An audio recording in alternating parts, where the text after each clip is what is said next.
My dear students, welcome back to the session. So in the previous two sessions we discussed about what is welding, the classification of welding, and we went through the types of welding.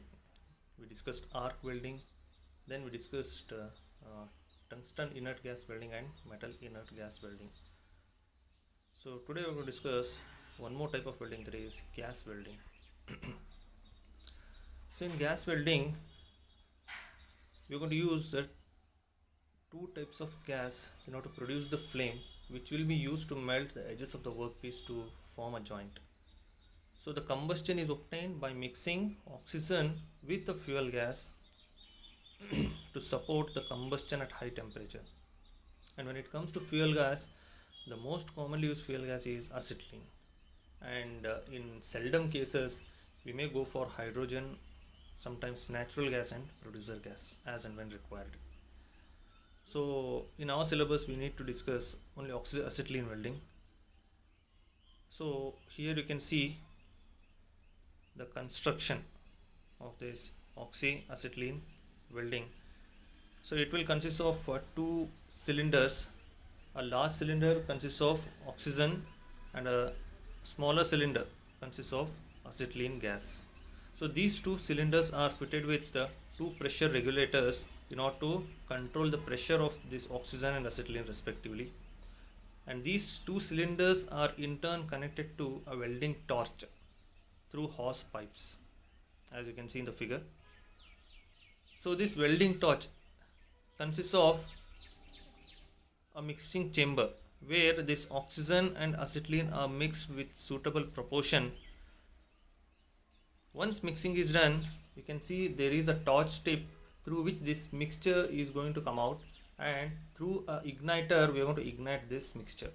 So when you ignite, you are going to get a flame, and this flame will have a temperature of around 3200 to 3500 degrees centigrade, which is enough to melt the edges of the workpiece. So now you need to carry out this flame along the surface of the workpiece in order to complete the welding joint.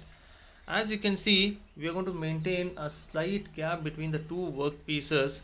In order to fill this gap, we may have to go for using a filler metal, usually which is made up of the same metal of the workpiece. So once this filler metal melts, the molten metal of this filler metal mixes with the molten metal of the workpiece in order to form a single piece joint. So here you can see the explanation.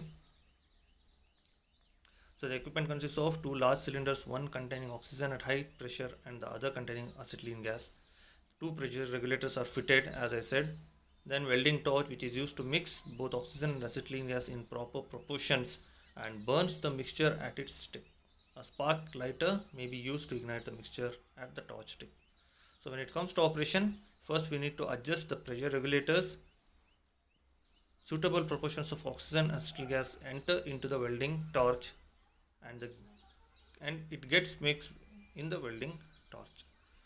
As I said, when you use the spark igniter, you're going to get a flame. That flame at the torch tip will have a temperature ranging from 3200 degrees centigrade to 3500 degrees centigrade, and this heat is sufficient to melt the workpiece metal edges. So as I said, we are maintaining a slight gap. We may have to use a filler metal in order to fill this gap. This molten metal of this filler metal combines with the molten metal of workpiece, and upon solidification you are going to get a single piece of metal. Right. So in the next session we are going to discuss what is soldering and brazing and what are the types of soldering and